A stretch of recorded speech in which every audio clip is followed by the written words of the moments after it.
Prophetic lifestyle এটা বলা যতটা সহজ, করাটা খুব কঠিন।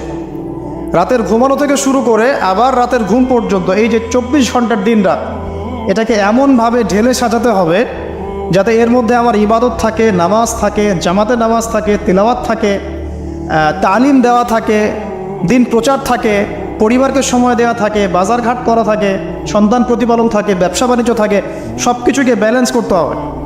যদি এটা করতে পারি তাহলে ইনশাআল্লাহ আগামী দিনে আশা করা যায় আমাদের তরুণ প্রজন্মের হাতে ইসলামের পতাকা উঠবে ইনশাআল্লাহ। আর এখন যে লাইফস্টাইল আমরা পালন করছি আর কি, বাস্তবতায় আসেন, সেটা হচ্ছে এমন, ঘুমাচ্ছি রাত 2-3টায়, কারণ গার্লফ্রেন্ড তো ফোন দেয় রাত 12টার পরে, আর গার্লফ্রেন্ড ফোন দিলে তো 3-4 ঘন্টা কথা না বলে থাকা যায় না, তাই না ভাই? তার মানে ঠিক বলছেন, তার মানে এর সাথে অভ্যস্ত আছেন আপনারা। তো ঘুমাতে ঘুমাতে 3টা-4টা উঠছেন মাশাআল্লাহ জোহরের আগে, তো ফজরটা পড়ছেন জোহরে গিয়ে, তারপরে যে আসর মাগরিব ঢিলে ঢালাভাবে যাচ্ছে, সারাদিন গায়ে কোনো এনার্জি নাই, যেহেতু ঘুম ক্লিয়ার হচ্ছে না, শরীরে শক্তি নাই। এরপরে আবার ফেসবুকিং আছে, ইউটিউবিং আছে, বন্ধুদের সাথে আড্ডা আছে, একটু সময় পাইলে স্কুল কলেজে অথবা কফি শপে অথবা চায়ের দোকানে আড্ডা মারা, আবার রাত্রেবেলা ওই যে এলাকা ভিত্তিক কিছু জায়গা থাকে আড্ডা মারার, আপনার নদীর ধারে বা রাস্তার ধারে বা ব্রিজের উপরে, দেখবেন গোল হয়ে যুব সমাজ বসে বসে লুডো খেলছে। গোল হয়ে যুবকরা বসে যে কিছু একটা করে, কি করে এটা বুঝতে আমার 1 মাস লাগছে। আমি অনেককে প্রশ্ন করছিলাম যে আসলে ওরা করে কি, যে গোল হয়ে যে বসে থাকে মাঝখানে একটা জিনিসের দিকে তাকায় আছে, কি করে আসলে। পরে একদিন নিজেই গিয়ে দেখলাম আসলে কি করে। ভাই কি করো? ওই যে ভাই ইতস্তত বোধ করছে যে আপনি, আপনার ভিডিও আমরা ইউটিউবে শুনি, আপনি সেই ব্যক্তি না? যে হ্যাঁ আমি সেই ব্যক্তি। কি করো তোমরা? তো বলছে যে আমরা ভাই লুডো খেলছিলাম। তো ওখানে যে লুডো খেলে এটা আমরা বুঝতে পারি না। আর আমি অনেস্টলি বলছি যে টিকটক বলে যে কিছু একটা আছে, এটা আমি জানতাম না এতদিন। এটার নামে কোনো অ্যাপস আছে এটা আমার জানাই ছিল না, শুধু ফেসবুক এবং ইউটিউবিং জানতাম। তো দেখেন আমরা সময়গুলো প্র্যাকটিক্যালি এভাবে নষ্ট করছি। আর তো যদি প্রফিটিক লাইফস্টাইলে না আসতে পারি তাহলে আল্লাহ পাকের যে শপথ ওয়াল আসরি, সময়ের কসম, এখান থেকে কোনো শিক্ষা আমরা অর্জন করতে পারছি না। 2 নম্বরে যাওয়ার আগে আল্লাহর কাছে ওয়াদা করি যে আজকে থেকে ইনশাআল্লাহ তাআলা যতদিন আল্লাহ পাক বাঁচিয়ে রাখবেন, ইনশাআল্লাহ তাআলা দেশের প্রেক্ষাপট যেমনই হোক, বিশ্বের প্রেক্ষাপট যেমনই হোক, ঠিক আছে, দেশে মহামারী নেমে আসুক, দুর্ভিক্ষ নেমে আসুক, কি হয় হোক, 24 ঘন্টার প্রফিটিক লাইফস্টাইল আমি মেনে চলবো ইনশাআল্লাহ। স্পেশালি যুব সমাজকে এই নিয়াত করতেই হবে, আদারওয়াইজ আপনারা সামনে ভয়ঙ্কর বিপদ দেখতে পারবেন। এমন ভয়ঙ্কর সিচুয়েশন আসবে যেটা কল্পনাতেও নাই এই মানব জাতির। কি আসবে সেটা নিয়ে আমি আসলে আপনাদেরকে ভয় দেখাতে যাচ্ছি না। আগামী বিশ্বের ভবিষ্যৎটা ভালো না, আগামী বিশ্বের ভবিষ্যৎটা মোটেই ভালো না। তো সময় এখনই আছে, মানে এই সময়টাই সময় মনে করেন, ভবিষ্যতের চিন্তা বাদ দিয়ে এইটাকেই সময় মনে করেন। আল্লাহ পাক তৌফিক এনায়েত করুন, আমিন। 2 নম্বর মেসেজ হচ্ছে আল্লাহ পাকের, সময়ের কসম করে আল্লাহ পাক বোঝাতে যাচ্ছেন যে ইতিহাস এর দিকে আপনাকে চোখ দিতে হবে। পৃথিবীর সৃষ্টি থেকে নিয়ে কিয়ামত পর্যন্ত একটা বিষয় খুব কমন, সেটা কি? যুগে যুগে যারাই আল্লাহ রাব্বুল আলামিনের তাওহীদ এবং তার নবীর সুন্নতকে অবজ্ঞা করেছে, আল্লাহ পাক কাউকে এই পৃথিবীতে স্থান দেন নাই। এই ইতিহাসটা কোরআন এবং হাদিসের পাতায় পাতায় আছে। সময়ের শপথ করে আল্লাহ পাক আমাদেরকে বলছেন ইতিহাস ঘেটে দেখো, পিছনের দিকে তাকিয়ে দেখো, যুগে যুগে যারাই আল্লাহ এবং তার রাসূলের অবাধ্য হয়েছে, আল্লাহ পাক কাউকে এই পৃথিবীতে স্থান দেন নাই। 1 নম্বর দেখেন, ওই যে নূহ আলাইহিস সালাম স্থান পেয়েছে। নূহ আলাইহিস সালামের যুগে যে মানুষেরা আল্লাহর বিরোধিতা করেছিল তারা কি টিকতে পেরেছে? পারে নাই। মাত্র 40 বা 80টা পরিবার নাজাত পেয়েছে, বাকি সবাইকে আল্লাহ পাক ডুবিয়ে মেরেছে। পৃথিবীতে এখন আমরা যারা বেঁচে আছি, আমরা কিন্তু ওই 40 বা 80 পরিবারের সন্তান।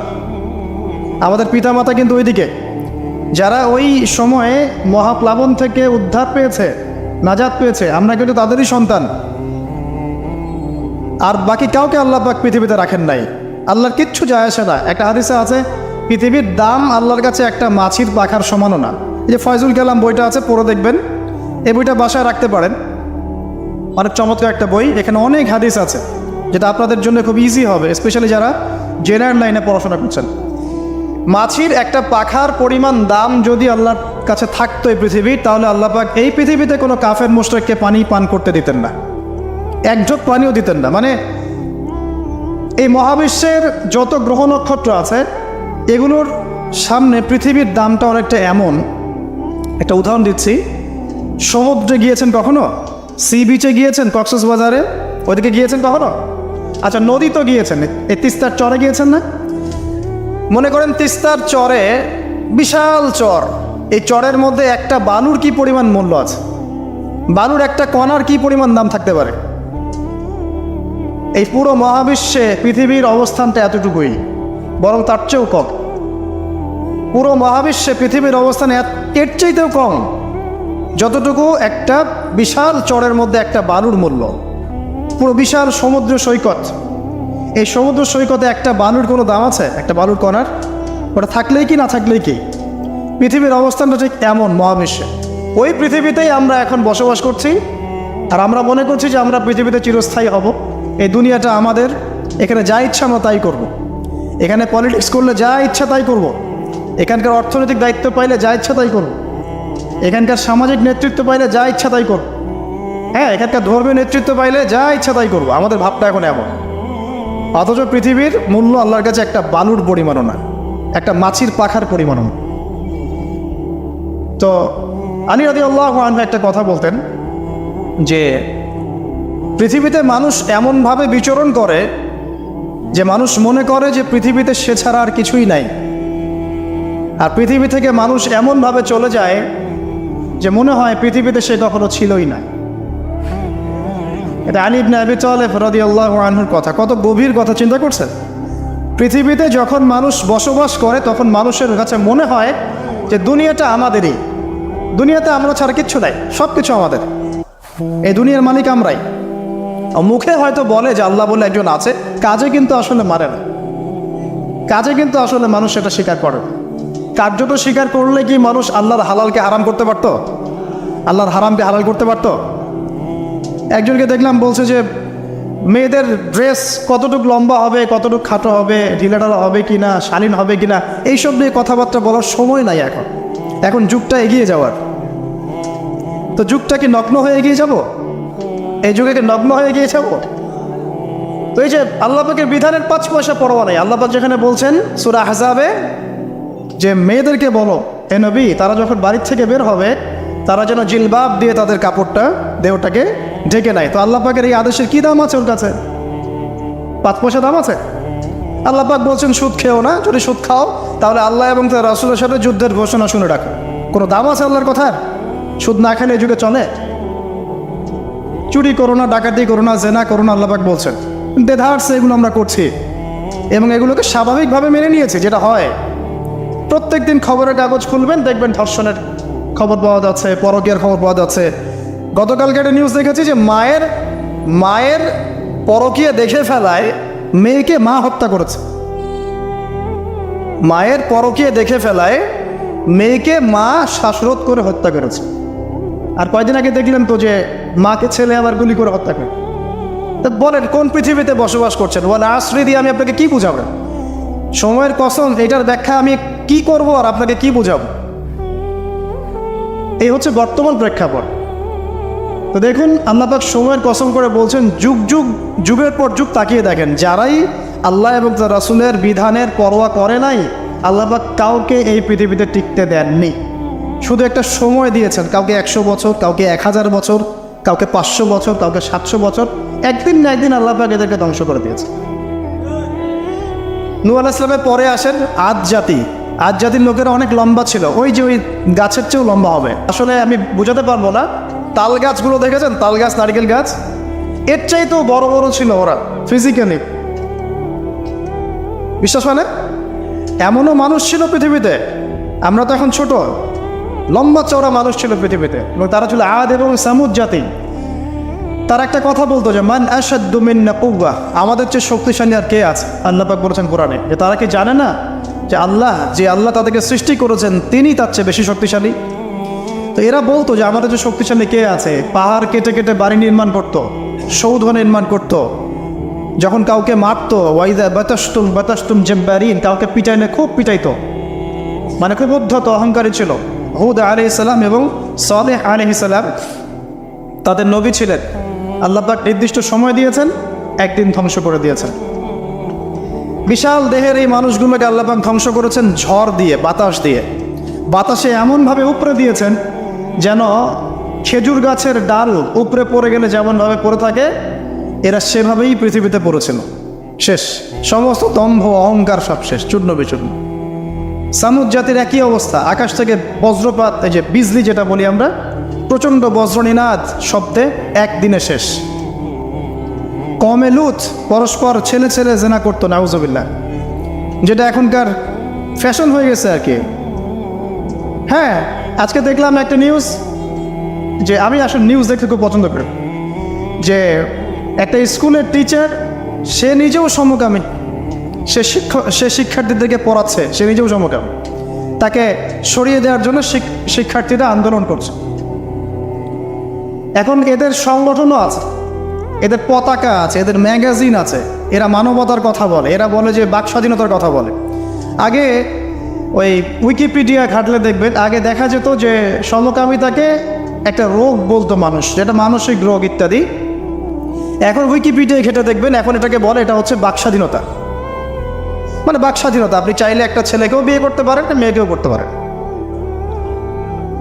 লূত আলাইহিস সালামের কওম এই কাজটা করতো।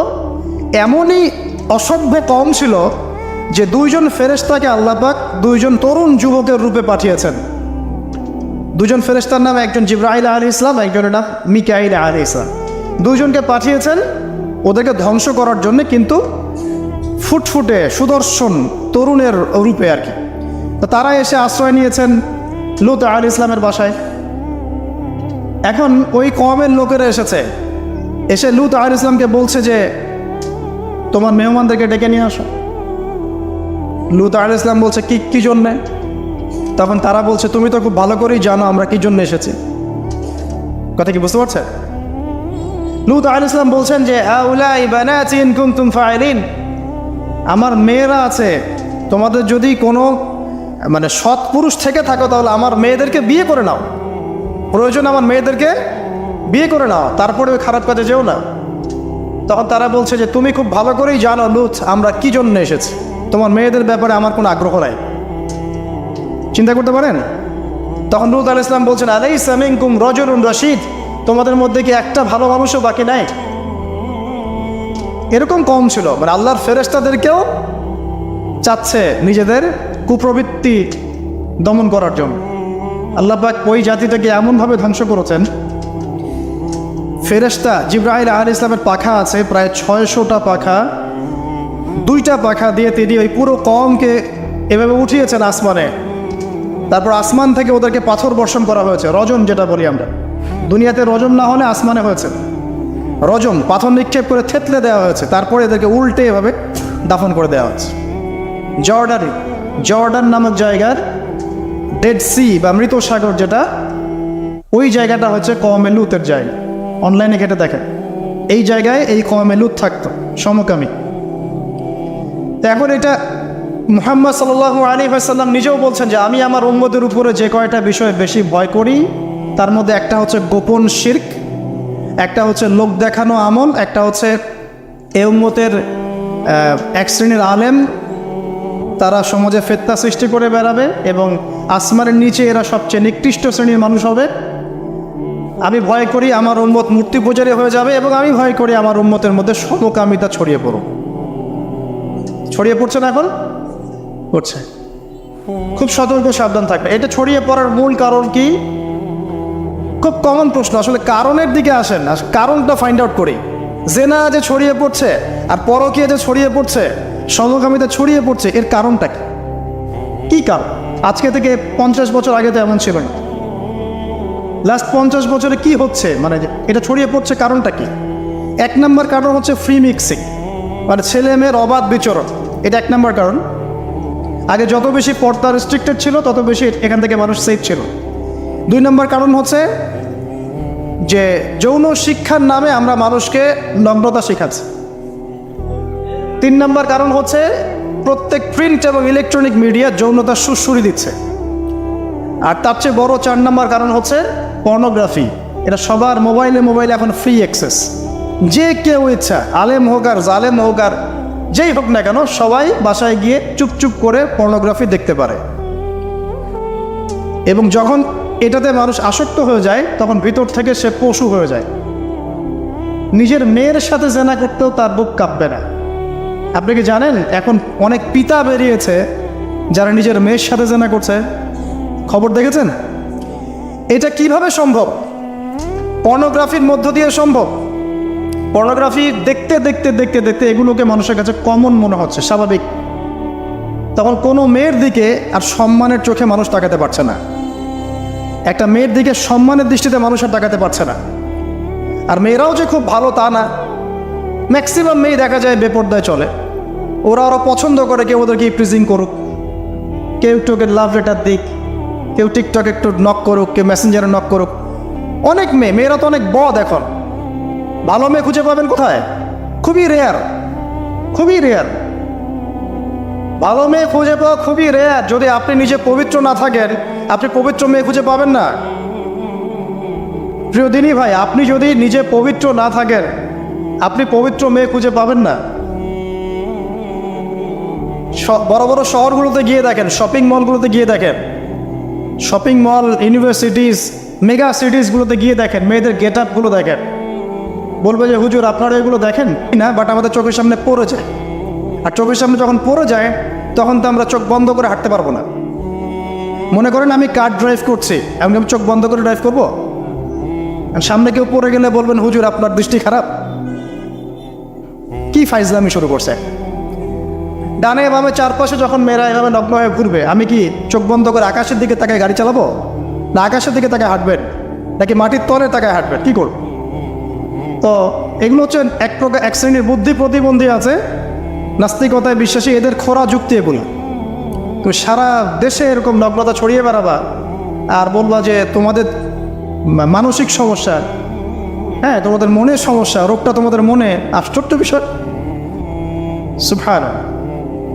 তো যেটা বলছিলাম ভাই, এগুলোর কারণটার দিকে আসেন। মূল কারণটা কিন্তু এইগুলা, ফ্রি মিক্সিং।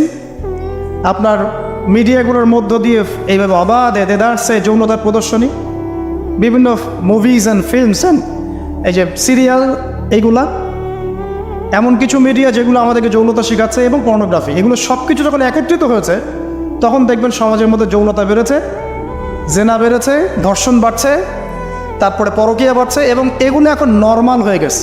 মানে এগুলো নর্মাল, মানুষ সবাই মেনে নিছে যে এটা হয়, এমনই আসল। ধর্ষণ দিনে 4-5টা হয়, হ্যাঁ রেপ এটা হতেই পারে। জেনা, ছেলে মেয়ে একটা আপোষের সম্মতিতে প্রেম করছে, জেনা করছে, তো সমস্যার কিছু নাই। এটা বাক স্বাধীনতা, এটা মানুষ মনে করে এখন।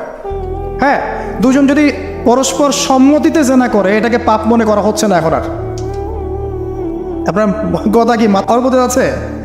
সত্যি, এখন যদি দুজন একজন মেয়ে যদি সম্মতিতে জেনা করে এটাকে পাপ মনে করা হচ্ছে না। জোর করে করলে তখন পাপ মনে করা হচ্ছে।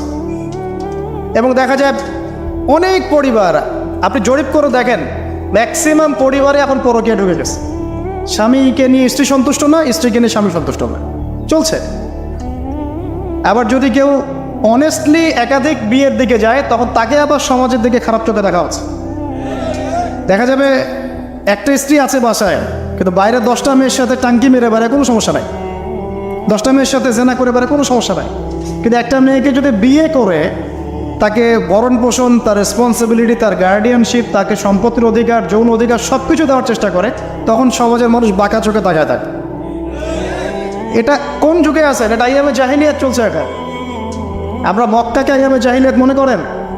মক্কার জাহিলিয়াতের চেয়ে 1000 গুণ বেশি জাহিলিয়াত এখনকার বিশ্বে আছে। কেউ চ্যালেঞ্জ করলে আমার সাথে ডিবেট করতে বলেন, আমি প্রমাণ করে দিব যে মক্কার জাহিলিয়াতের চাইতে 1000 গুণ বেশি জাহিলিয়াত এই যুগে আছে। তবে শর্ত হচ্ছে এই জাহিলিয়াত প্রমাণ করতে হবে শুধু কোরআন এবং হাদিসের চোখ দিয়ে, অন্য কোনো চোখ দিয়ে চলবে না।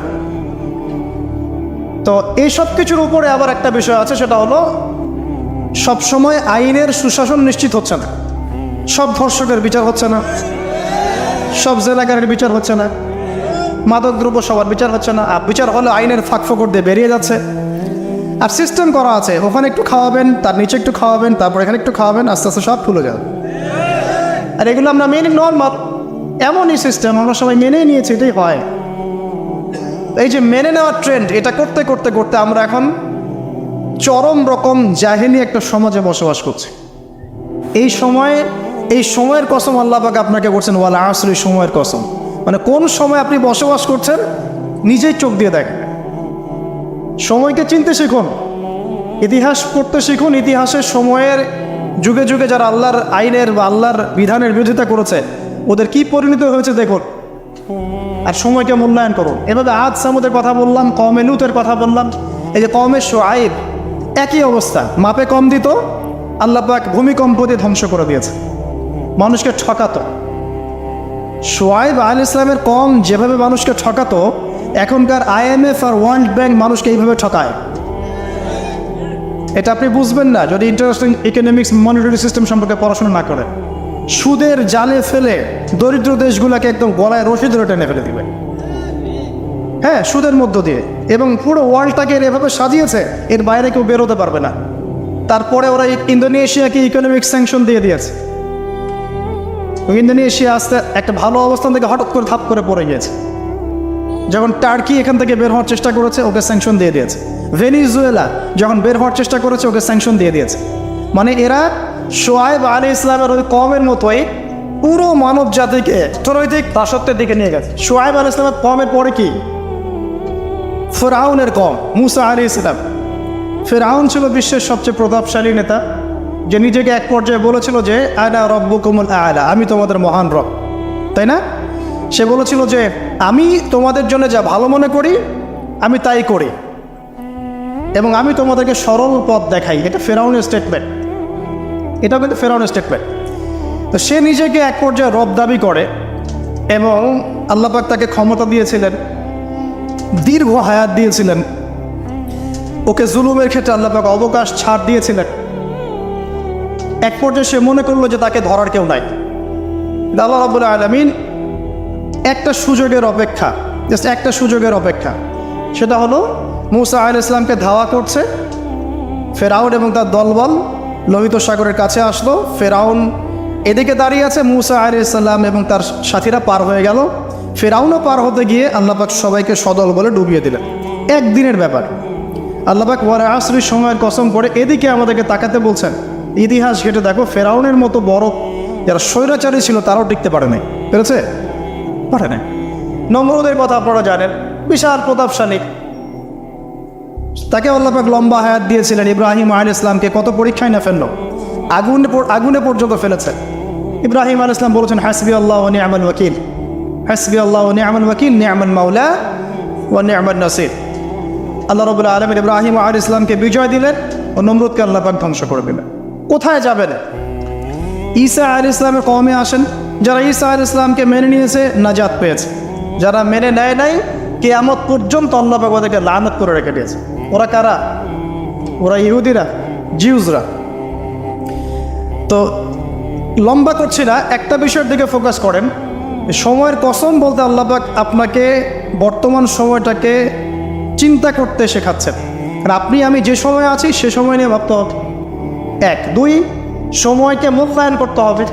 3 অতীতের সময়গুলোর দিকেও তাকাতে হবে, যে অতীতে কখন কার কি পরিণত হয়েছে, কি কারণে হয়েছে। এখান থেকে শিক্ষা নিয়ে সামনের দিকে পথ চলতে হবে। আর সামনের সময় কেমন? সামনের সময় আরও ভয়ঙ্কর। যত দিন যাবে কিয়ামতের যে আলামতগুলো বাকি আছে সেগুলো আস্তে আস্তে চোখের সামনে দেখা যাবে। 10টা বড় বড় আলামত এখনো দেখা যাচ্ছে না, বাকি ছোট ছোট যত আলামত আছে তার 100টার মধ্যে 99টাই দেখা যাচ্ছে। সামনের সময় কেমন? বলছিলাম যে 10টা বড় বড় সাইন দেখা যাচ্ছে না, বাকি 100টার মধ্যে 99টাই দেখা যায়। কি কি দেখা যাচ্ছে কয়েকটা বলে। উঁচু উঁচু বিল্ডিং দেখা যায়, উঁচু উঁচু বিল্ডিংয়ের প্রতিযোগিতা দেখা যায়। সমাজের নিম্ন শ্রেণীর মানুষ, রাখাল শ্রেণীর মানুষ উঁচু উঁচু অট্টালিকা নির্মাণের প্রতিযোগিতা করছে, দেখা যায়। সমাজের ম্যাক্সিমাম মানুষ এখন সুদ খাচ্ছে, দেখা যাচ্ছে। ছেলেরা মেয়েদের পোশাক পরছে, মেয়েরা ছেলেদের পোশাক পরছে, দেখা যায়? আচ্ছা, সমাজে মেয়েদের সংখ্যা বাড়ছে, ছেলেদের সংখ্যা কমছে, দেখা যাচ্ছে? বেশি থেকে বেশি আল্লাহ পাকের গজব আসছে, আসমানি গজব, জমিনের বলা, বন্যা বলেন, ভূমিধস বলেন, ভূমিকম্প বলেন, জলোচ্ছ্বাস বলেন, দিন দিন বাড়ছে না কমছে? বাড়ছে। মুসলিমদের উপর অমুসলিমদের অত্যাচার বাড়ছে না কমছে? মুসলিম উম্মার বিভক্তি বাড়ছে না কমছে? বাড়ছে। মানুষ আলেম, বড় বড় ওলামায়ে কেরাম যারা আছে তাদের ইন্তেকাল বেশি হচ্ছে না কম হচ্ছে? ওলামায়ে কেরাম যারা বড় বড় আলেম ওলামা তারা আস্তে আস্তে চলে যাচ্ছেন না? মানুষ অনেক জাহেলকে আলেম মনে করছে না? হ্যাঁ, এমনও কিছু মানুষ মুসলিম সমাজে দিন প্রচার করছে যাদের ফ্রেঞ্চ কাট দাড়ি, আস্তে আস্তে আস্তে আস্তে, দেখেন নাই? এমন অনেক মানুষ দিন প্রচার করছে ইসলামে, দাড়ি ফ্রেঞ্চ কাট, মাশাআল্লাহ, এবং সে বলছে যে মানে এটা যে সুন্নাহ, এটা কোরআনে কোথায় আছে? সম্মাদারির কথা কোরআনে কোথায় আছে? দাড়ি টুপি পাগড়ির মধ্যে ইসলামকে সীমাবদ্ধ করে ফেলেছেন, এই জন্যে প্রতিবাদ স্বরূপ সে নিজে আর লম্বা দাড়ি রাখবে না। কি বুঝলেন? আপনারা দাড়ি টুপি এবং পাগড়ি জুব্বার মধ্যে ইসলামকে সীমাবদ্ধ করে ফেলেছেন, এই কারণে সে নিজে আর দাড়ি রাখবে না, ইসলাম প্রচার করে বেড়াচ্ছে। মানুষ ওদের পিছনে ছুটছেও। দেখলাম নারী একজন মহিলা ওয়াজ মাহফিলের স্টেজে উঠে বক্তব্য দিচ্ছে। হ্যাঁ, আশপাশে কিছু মানুষ আছে যাদের যাদের আবার দাড়ি টুপিও আছে, তারা বসে বসে আবার শুনছেও লেকচার। হ্যাঁ, তো এই যে সাইন যে আলেমদের মৃত্যু হবে, জাহেলদেরকে মানুষ আলেম মনে করবে, মেয়েদের সংখ্যা বাড়বে, ছেলেদের সংখ্যা কমবে, ছেলেরা মেয়েদের পোশাক পরবে, মেয়েরা ছেলেদের পোশাক পরবে, এগুলো দেখতে পাচ্ছেন না? দেখতে পাচ্ছেন। সময় সংক্ষিপ্ত হয়ে আসছে না? নবীজি বলেছেন একটা বছর চলে যাবে একটা কিসের মতো? মাসের মতো। মাস যাবে সপ্তাহের মতো, সপ্তাহ যাবে একটা দিনের মতো। সময়ের বরকত কমছে না? কমছে। হঠাৎ মৃত্যু বাড়ছে না মানুষের? হঠাৎ মৃত্যু যাচ্ছে, অ্যাক্সিডেন্ট, মরে যান হঠাৎ। দেখবেন ছোট ছোট বাচ্চা যারা আছে, এই বাচ্চাদের সাথে যৌন সম্পর্ক বাড়ছে না? বাচ্চা থেকে ধর্ষণ বাড়ছে না? সমাজে এমনি নর্মালি জেনার ধর্ষণ বাড়ছে না? পরিবারের ভাঙনগুলো হচ্ছে না বেশি? ভাঙন বাড়ছে না? পরকীয়া বাড়ছে না? এই যে ভাইয়ে ভাইয়ে দ্বন্দ্ব, সম্পত্তির জন্য বাবার সাথে ছেলের দ্বন্দ্ব, মায়ের সাথে ছেলের দ্বন্দ্ব, প্রতিবেশী প্রতিবেশী খোনাখুনি, এগুলো বাড়ছে না কমছে? সব কিয়ামতের সাইন। আমানতদারিতা উঠে যাচ্ছে না? যে ব্যক্তি মিথ্যাবাদী তাকে সমাজে সত্যবাদী বলা হচ্ছে না, আর যে সত্যবাদী ওকে সমাজে মিথ্যাবাদী বলা হচ্ছে না। কোথায় আছেন? আপনি নিজেই পড়াশোনা করেন, দেখেন আলামত আর কতগুলো আলামত চান, সবগুলো আপনি চোখের সামনে দেখতে পারবেন। আজকে এটা টপিক না, নাহলে এটা নিয়ে আমি 2 ঘন্টা কথা বলতে পারবেন ইনশাআল্লাহ। কিন্তু 10টা বড় বড় সাইন এখনো আসে নাই। কিরকম? 1, মাসিহুদ দাজ্জাল এসেছে? আসে নাই মানে সে এখন আত্মপ্রকাশ করেনি মানুষের রূপে, কিন্তু তার জন্ম হয়েছে, সে আছে, যেখানে থাকেন সেখানেই আছে। তার যেটা মিশন, সেই মিশন চলছে বিশ্বজুড়ে, এবং তার মিশনগুলো বাস্তবায়ন করছে এখন ইহুদিরা। কারণ ইহুদিদেরকে নিয়েই সে বিশ্ব শাসন করবে। যাদেরকে নিয়ে সে বিশ্ব শাসন করবে তারা দাজ্জালের মিশন ঠিকই বাস্তবায়ন করছে। আর আমরা কি করছি? হালুয়া রুটি আর সেমাই খাচ্ছি, আর বাসায় গিয়ে ঘুমিয়ে যাচ্ছি, তাই না ভাই? একদিন হালুয়া রুটি বলেছিলাম তো কিছু মানুষ আমাকে খুব ধোয়া ধুয়েছে অনলাইনে, এই জন্য এখন আমি হালুয়া রুটি বলতে চাই না, এখন বলি আমরা বিরিয়ানি খাচ্ছি আর ঘুমাচ্ছি। দেখেন, দাজ্জাল কিন্তু পৃথিবীতে আছে। কোথায় আছে, তার মানে সে কোন গোত্রের হবে ইত্যাদি ইত্যাদি, তার দেহের গঠন কেমন হবে, চুল কেমন হবে, চোখ কেমন হবে, সব কিছু হাদিসে বলা আছে। মাসিহুদ দাজ্জাল নিয়ে আমি আলাদা একটা খুতবা বা লেকচার ইনশাল্লাহ দিব। কিছু মানুষ আছে দেখলাম দাজ্জাল কোথা থেকে বের হবে এই নিয়ে খুব আলোচনা। আমি বলেছি অনেক দিন আগে একটা লেকচারে যে দাজ্জাল জেরুজালেম থেকে বিশ্ব শাসন করবে। 5 বছর আগে ওই কথা বলেছি, ইনশাল্লাহ জীবনের শেষ পর্যন্ত এই কথা বলবো। দাজ্জাল জেরুজালেম থেকে সারা বিশ্ব শাসন করবে। এখন সে খুব লেখা লিখছে না, এখানে খোরাসানের কথা এসেছে, এখানে ইস্পাহানের কথা এসেছে, ইত্যাদি ইত্যাদি। তো পণ্ডিত মশাইকে একটা কথা বলতে চাই, দাজ্জাল কোথা থেকে বের হবেন এই কথাটা আমি বেশি জানি আপনি বেশি জানেন না নবী মুহাম্মদ সাল্লাল্লাহু আলাইহি ওয়াসাল্লাম বেশি জানেন? বলেন, কে বেশি জানে? আচ্ছা, দাজ্জাল মক্কা মদিনায় ঢুকতে পারবে? পারবে না। আচ্ছা, দাজ্জাল মক্কা মদিনায় ঢুকতে পারবে না। দাজ্জাল কোত্থেকে বের হবেন সেটা আমাদের নবীজি সবচেয়ে বেশি ভালো জানেন, এই তো। তারপরেও নবী সাল্লাল্লাহু আলাইহি ওয়াসাল্লাম ইবনে সাইয়্যিদ নামক একজন ব্যক্তিকে মদিনায় মসিহুদ দাজ্জাল মনে করতেন এবং অনেক সাহাবী তাকে মসিহুদ দাজ্জাল মনে করেন। সহিহ মুসলিমে অনেকগুলো হাদিস আছে, পড়ে দেখেন যে নবী সাল্লাল্লাহু আলাইহি ওয়াসাল্লাম ইবনে সাইয়্যিদকে ইনভেস্টিগেট করছেন আড়াল থেকে। ইবনে সাইয়্যিদকে ডেকে বলছেন যে তুমি কি দেখো? সে বলছে যে আমি তো সিংহাসন দেখি। তো নবীজি বলছেন তোমার সিংহাসন কোথায়? সে বলছে সিংহাসন সমুদ্রের উপরে। তখন নবীজি বলছেন তুমি তো শয়তানকে দেখেছ, তুমি শয়তানকে দেখেছ। এরপরে নবীজি বলছেন তুমি কি বিশ্বাস করো যে আমি মুহাম্মদ শেষ নবী? ইবনে সাইয়্যিদ বলছে আপনি কি বিশ্বাস করেন যে আমি নবী? কথা বুঝতে পারছেন? কথা বুঝতে পারছেন না? নবীজি মনের মধ্যে একটা শব্দ গোপন করলেন। শব্দটা ছিল দুখান। কি নাম? সূরা দুখান আছে না? দুখান। দুখান শব্দটা মনের মধ্যে গোপন করে ইবনে সাইয়্যিদকে বলছেন যে বলো দেখি আমি মনের মধ্যে কি শব্দ গোপন করে রেখেছি। তখন ইবনে সাইয়্যিদ কি বললো জানেন? বলল দুখ দুখ। রহস্যময় ক্যারেক্টার না একটা? ওমর রাদিয়াল্লাহু আনহু বলছেন যে ইয়া রাসূলুল্লাহ আপনি আমাকে অনুমতি দেন, এর গর্দানটা আমি উড়াই দিই।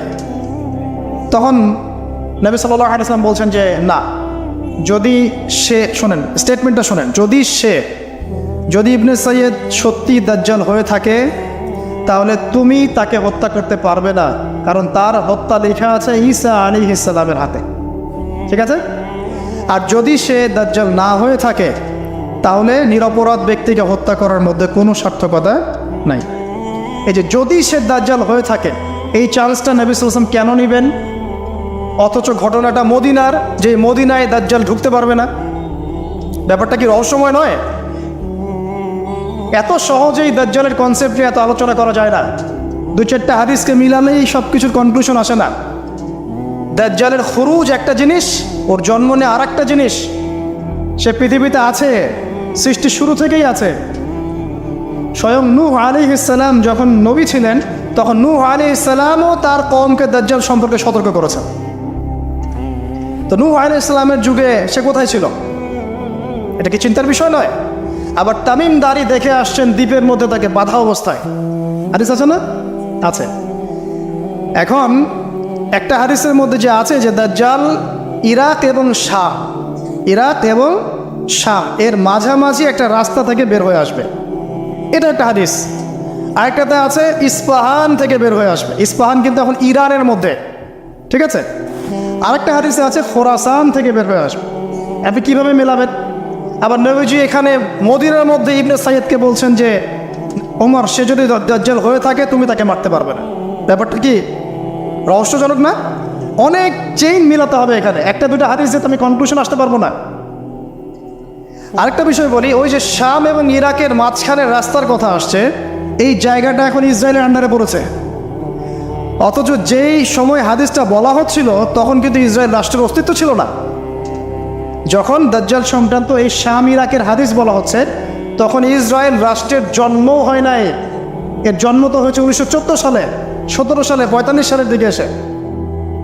তাহলে ওই যে ইস্পাহান খোরাসান যেগুলো বলছেন, এমনও হতে পারে অদূর ভবিষ্যতে ইসরায়েল ওই জায়গাগুলো দখল করে ফেলবে। হতেই পারে। সিরিয়ার ওই উপত্যকা কি ইসরায়েলের ছিল আগে? মিশরের গোলান ওদের ছিল আগে? আস্তে আস্তে তারা এক্সটেন্ড করেছে। এত সহজে একটা হাদিস যে একটা কনক্লুশনে এসে অনলাইন ধুয়ে দেওয়ার মধ্যে কোনো সার্থকতা নাই।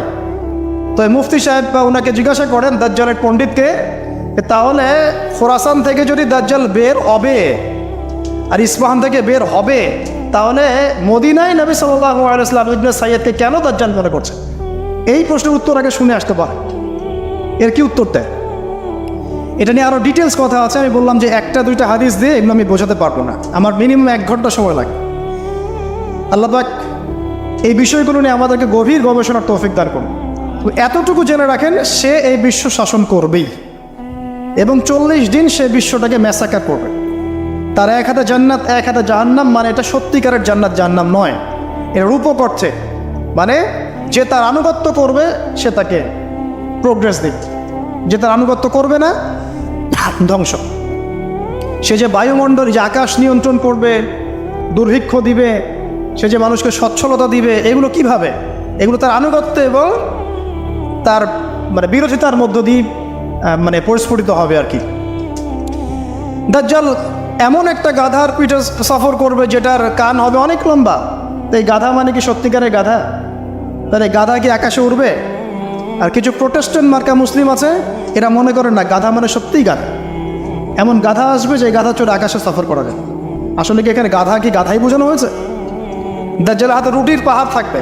কিছু মানুষ মনে করে রুটির পাহাড় মানে আসলে রুটির পাহাড়। আসলে কি রুটির পাহাড় মানে খাবারের নিয়ন্ত্রণ? এগুলো বোঝার জন্য কি আপনার পিএইচডি করার দরকার আছে? তো অনেক ডেপথ এই সাবজেক্টটা, এটাকে আপনাকে খুব গভীরভাবে পড়তে হবে। চলুন, এই সাইনটা এখন দেখা যাচ্ছে না, সে এখনও আত্মপ্রকাশ করে নাই, অচিরেই করবে। তবে এতটুকু জেনে রাখেন, সে আত্মপ্রকাশ করলে জিউসদেরকে নিয়ে সারা বিশ্ব সে শাসন ঠিকই করবে। তবে আল্লাহ পাক তাকে এবং পুরো জিউসদেরকে ওই জেরুজালেমে ধ্বংস করবেন কিভাবে? ঠিক যেভাবে আল্লাহ পাক ফেরাউন এবং তার দলবলকে ধ্বংস করেছেন লোহিত সাগরে। একই সুন্নাহ, সেম সুন্নাহ আল্লাহ পাক অ্যাপ্লাই করবেন। আল্লাহ পাক সবর করেছেন, ধৈর্য ধরেছেন, সবগুলাকে এক জায়গায় এনেছেন লোহিত সাগরে, তারপর একদিনের মধ্যে ফেরাউন আর তার দলবলকে ডুবিয়ে দেন। একই সুন্নাহ আল্লাহ পাক সবাইকে জেরুজালেমে একত্রিত করছেন, এক জায়গায় একত্রিত করছেন। ঈসা ইবনে মারিয়ামের হাতে, ইমামুল মাহদির হাতে এই সমস্ত জালেমদের পতন এক মুহূর্তে হয়ে যাবে ইনশাআল্লাহ। এটা হবে সামনে, এটা দেখা যাচ্ছে না। আর কি ইয়াজুজ আর মাহাজুজ দেখতে পাচ্ছেন না, 3টা বড় বড় ভূমিকম্প দেখতে পাচ্ছেন না। আর কি পাচ্ছেন না? ইয়েমেনের আগুন দেখতে পাচ্ছেন না, দাব্বাতুল আর্থ দেখতে পাচ্ছেন না, ঈসা আলাইহিস সালামের আগমন দেখতে পাচ্ছেন না। মানে এই যে বড় বড় সাইনগুলো, এগুলো আপনি দেখতে পাচ্ছেন, বাকি সব ছোট ছোট আলামতগুলো দেখতে পাচ্ছেন না? দেখতে পাচ্ছেন। এটা আপনার সময় সামনে অপেক্ষা করছে। আল্লাহ রাব্বুল আলামিন এখন কি বলছেন? যে এই সময়ের কসম করে আল্লাহ পাক বলছেন, সবাই আমরা ক্ষতির মধ্যে আছি। আমরা যে ক্ষতির মধ্যে আছি এটাকে বোঝার আর বাকি আছে? পারিবারিকভাবে, ধর্মীয়ভাবে, ইকোনমিক্যালি, আপনার পলিটিক্যালি আমরা যে ক্ষতির মধ্যে আছি বোঝার কি বাকি আছে? পুরো বিশ্বটাই ক্ষতির সম্মুখীন। কিন্তু আল্লাহ পাক একটা শর্ত দিচ্ছেন বা একটা উপায় বলে দিচ্ছেন যে এই 4টা কাজ যদি তোমরা ঠিকঠাক মতো করতে পারো ইনশাআল্লাহ, তোমরা ক্ষতি থেকে বেঁচে থাকবে ইনশাআল্লাহ। আমরা দোয়া করি আল্লাহ পাক আমাদের সবাইকে এই 4টা কাজ সঠিকভাবে করার তৌফিক ইনায়েত করুন, আমিন। কোন 4টা কাজ? 1 নাম্বার, ঈমান। ইল্লাল্লাযীনা আমানু। ঈমান কাকে বলে এটা জানি তো আমরা নাকি? কয়টা পিলার ঈমানের?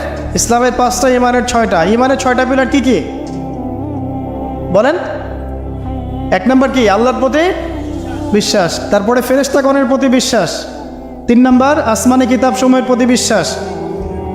তারপরে রাসূলগণের প্রতি বিশ্বাস, পরকালের জীবনের প্রতি বিশ্বাস, আর ভাগ্যের ভালো মন্দের প্রতি বিশ্বাস। এই 6টা হচ্ছে ঈমানের পিলার। এই 6টাকে মনে বিশ্বাস করতে হবে, মুখে স্বীকার করতে হবে এবং কাজেও বাস্তবায়ন করতে হবে। আল্লাহ পাক তৌফিক দান করুন, আমিন। এটা হলো ঈমান। যারা ঈমানদার হবে তারা ইনশাআল্লাহ ক্ষতি থেকে বেঁচে থাকবে। 2, ওয়া আমিলুস সলিহাত, যারা সৎ আমল করবে, নেক আমল করবে। সৎ আমল, নেক আমল কি জিনিস? এক কথায় উত্তর হচ্ছে নবী সাল্লাল্লাহু আলাইহি ওয়াসাল্লামের সুন্নাহই হচ্ছে নেক আমল। সিম্পল। তিনি যেভাবে নামাজ পড়েছেন সেভাবে পড়বেন, যেভাবে জাকাত দিয়েছেন সেভাবে জাকাত দিবেন, যেভাবে হজ করেছেন, উমরা করেছেন, সাদাকা করেছেন, তেলাওয়াত করেছেন, জিকির করেছেন, ঠিক সেভাবে করবেন। নবী সাল্লাল্লাহু আলাইহি ওয়াসাল্লাম যেভাবে পরিবার চালিয়েছেন, ব্যবসা করেছেন, চাকরি করেছেন, চাকরি তিনি করেন নাই, মানে মুআমালাত ডিল করেছেন, সেভাবে করবেন। মানে জীবনের প্রতিটা কাজ নবী সাল্লাল্লাহু আলাইহি ওয়াসাল্লামের সুন্নাহ মতো করাই হচ্ছে আমলে সালেহ। তো আমরা বেশি বেশি আমলে সালেহ করার চেষ্টা করবো। আল্লাহ পাক তৌফিক ইনায়েত করুন। এরপরে হচ্ছে ওয়াতাওয়াসাউ বিল হক, পরস্পরকে হকের দাওয়াত দেয়া। তো হকের দাওয়াতটা কি জিনিস? হকটা কি এটাকে শিখতে হবে। হক মানে এক কথায় কোরআন এবং সুন্নাহ। কোরআন এবং সুন্নাহর বাইরে হকের কোনো মানদণ্ড আছে? সত্য মিথ্যার কোনো মানদণ্ড আছে? কোনো কিছু যদি কোরআন সুন্নাহর সাথে মিলে যায় সেটাকে গ্রহণ করতে কোনো আপত্তি আছে? না। কিন্তু কোনো কিছু যদি কোরআন সুন্নাহর সাথে না মিলে বিপরীত হয় তাহলে কি সেটা মানবেন? মানবেন না। এই হলো হকের মানদণ্ড। ওয়াকুলিল হাক্কু মির রাব্বিকুম, হক তোমার রবের পক্ষ থেকে আসে। কোরআন এবং সুন্নাহর সাথে যা মিলে যাবে সেটা মেনে নিতে আমাদের কোনো আপত্তি নাই, কারণ কোরআন এবং সুন্নাহই হচ্ছে হকের একমাত্র মানদণ্ড। সত্য মিথ্যা, ন্যায় অন্যায়, হক বাতিলের চূড়ান্ত মানদণ্ড কি? কোরআন এবং সুন্নাহ। এটাই হলো হক। এর দাওয়াত যারা প্রদান করে, এই দাওয়াতটা আপনি একটা ফাউন্ডেশনের থ্রু দিয়েও করতে পারেন, একটা রাষ্ট্রের মাধ্যমে করতে পারেন, একটা শিক্ষা প্রতিষ্ঠানের মাধ্যমে করতে পারেন, একটা সামাজিক সংগঠনের মাধ্যমে করতে পারেন। যেভাবেই হোক আপনি হকের দাওয়াতটা মানুষের কাছে প্রচার করবেন। এটা হচ্ছে ওয়াতাওয়াসাউ বিল হক, পরস্পরকে সত্যের উপদেশ দেয়া। আরেকটা কি? ওয়াতাওয়াসাউ বিস সবর, পরস্পরকে ধৈর্যের উপদেশ দেয়া। মানে হকের সাথে ধৈর্যের সম্পর্ক, দাওয়াতের সাথে ধৈর্যের সম্পর্ক। কারণ ইসলামের বিজয় রাতারাতি হয় না, সবর করতে হয়। একদিনেই ইসলামের বিজয় হয় না, এক রাতে হয় না, সবর করতে হয়, লেগে থাকতে হয়, কন্টিনিউয়াসলি কাজ করতে হয়। আস্তে আস্তে সুপরিকল্পিতভাবে একটা নির্দিষ্ট লক্ষ্যকে সামনে রেখে আগানে পরে ইনশাআল্লাহু আজ্জা ওয়া জাল দেখবেন ইসলামের বিজয় একদিন না একদিন হবেই ইনশাআল্লাহ।